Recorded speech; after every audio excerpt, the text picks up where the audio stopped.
Une femme est amenée devant Jésus, elle a été surprise en flagrant délit d'adultère. La loi est claire, elle doit être lapidée.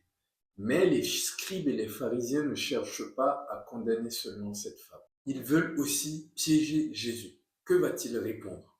Les scribes et les pharisiens veulent coincer Jésus. S'il refuse la lapidation, il refuse également de se soumettre à la loi de Moïse. S'il accepte, il contredit son message de miséricorde. Il pense avoir trouvé le piège parfait. Mais Jésus va révéler quelque chose de plus profond.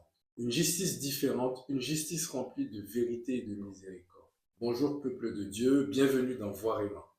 Aujourd'hui, nous allons lire l'Évangile selon Saint Jean au chapitre 8, les versets 1 à 11. Quant à Jésus, il s'en alla au mont des Oliviers. Dès l'aurore, il retourna au temple. Comme tout le peuple venait à lui, il s'assit et se mit à enseigner. Les scribes et les pharisiens lui amènent une femme qu'on avait surprise en situation d'adultère. Ils la mettent au milieu et disent à Jésus: Maître, cette femme a été prise en flagrant délit d'adultère.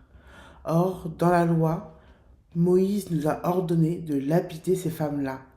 Et toi, que dis-tu? Il parlait ainsi pour le mettre à l'épreuve, afin de pouvoir l'accuser. Mais Jésus s'était baissé, et du doigt il écrivait sur la terre. Comme on persistait à l'interroger, il se redressa et leur dit: Celui d'entre vous qui est sans péché, qu'il soit le premier à lui jeter une pierre. Il se baissa de nouveau, et il écrivait sur la terre. Eux, après avoir entendu cela, s'en allaient un par un, et commençant par le plus âgé.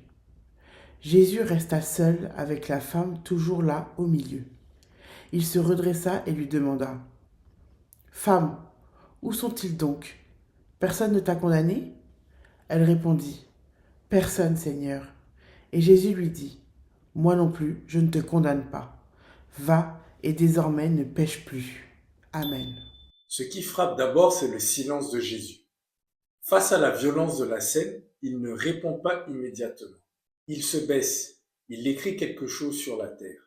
Un geste simple, mais un geste qui calme. Un geste qui oblige chacun à ralentir. Puis Jésus prononce une parole qui change tout. Que celui qui est sans péché lui jette la première pierre. À cet instant, tout bascule. On ne regarde plus la femme, mais on se regarde soi-même. Alors, un à un, ils s'en vont, en commençant d'abord par les plus âgés. Pourquoi? Parce que ceux qui ont le plus vécu savent qu'ils ne sont pas sans péché. Et à la fin, il ne reste plus que deux personnes, la femme et Jésus. À la fin, il n'y a plus de foule, ni de pierre. Il reste seulement un cœur blessé et un Dieu qui pardonne. Mais aujourd'hui encore, Jésus nous dit: Moi non plus, je ne te condamne pas, mais il nous invite à changer de cœur et à avancer avec lui. Prière. Seigneur Jésus, apprends-nous à ne pas juger. Donne-nous un cœur humble et fais de nous des témoins de ta miséricorde. Amen. Aujourd'hui, prends un moment pour demander au Seigneur la grâce de la conversion. Et pourquoi pas préparer une prochaine confession. Si cette parole te parle, partage-la. Si tu veux méditer chaque jour la parole de Dieu, abonne-toi à Voir et Vaincre.